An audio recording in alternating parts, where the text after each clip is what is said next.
Election 2020, CBS News is projecting that Senator Bernie Sanders is the winner of the New Hampshire primary. It is the first clear victory of the election season. No matter who wins, and we certainly hope it's going to be us, we are going to unite together. A lot of people were looking to New Hampshire to see who's in front of the Democratic contenders after the voting problems in Iowa last week.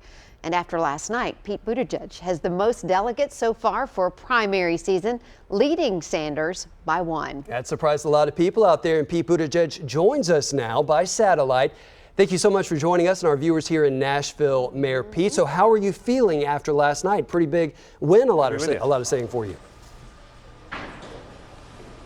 We feel fantastic. You know, a lot of folks, I think, did not think much of our chances when I got into this race a year ago. Not a millionaire, no personal fortune, no national name recognition, but this idea, this vision that we could build a different kind of politics to deliver bold progressive change and do it in a way that unifies a country very much in need of being healed, not being further divided. That message clearly resonated in Iowa, resonated in New Hampshire, and so defying all of the odds, we are now in the lead for delegates in this nominating race. Now, that being said, this is just the beginning, and I know that we now have to reach out to voters across the country. We'll be in Nevada, South Carolina, soon it's Super Tuesday, and of course looking forward to continuing to share this message with voters across Tennessee as well, as we work to build the coalition that will not only make it possible to defeat Donald Trump, but to lead our country into the future, because the next president is going to face challenges from climate change to a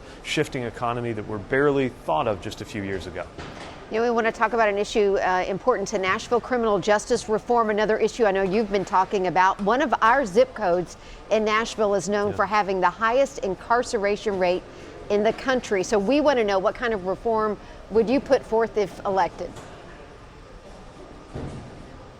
Look, if incarceration made a country safe, we'd be the safest country in the world. But what we've learned from mass incarceration is it often does much more harm than whatever offenses it was intended to deal with.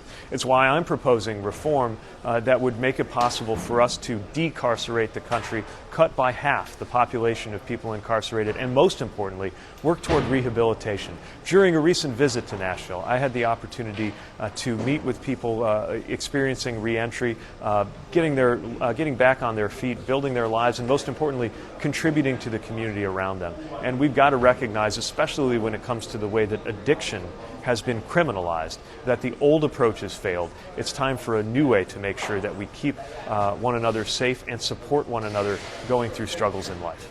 And we know that you've served. Thank you for your service. We have a lot of veterans in our area, especially with Fort Campbell just in our backyard. So what kind of policies are you proposing to make the lives of our service members and their families better? Well, my message to fellow veterans and to service members is that you deserve better. We deserve better than a system that has not kept its promises to veterans, especially in terms of things like mental health care.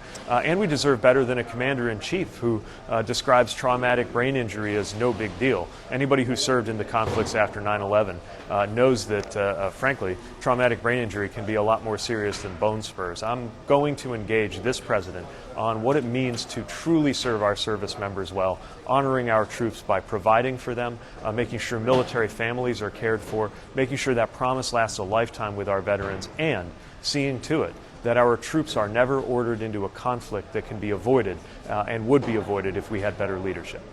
We certainly appreciate your time this morning. Thanks for taking a few minutes out of your morning and your busy day to speak with us here in Nashville. Thanks so much. Pleasure to be with you. Thank you.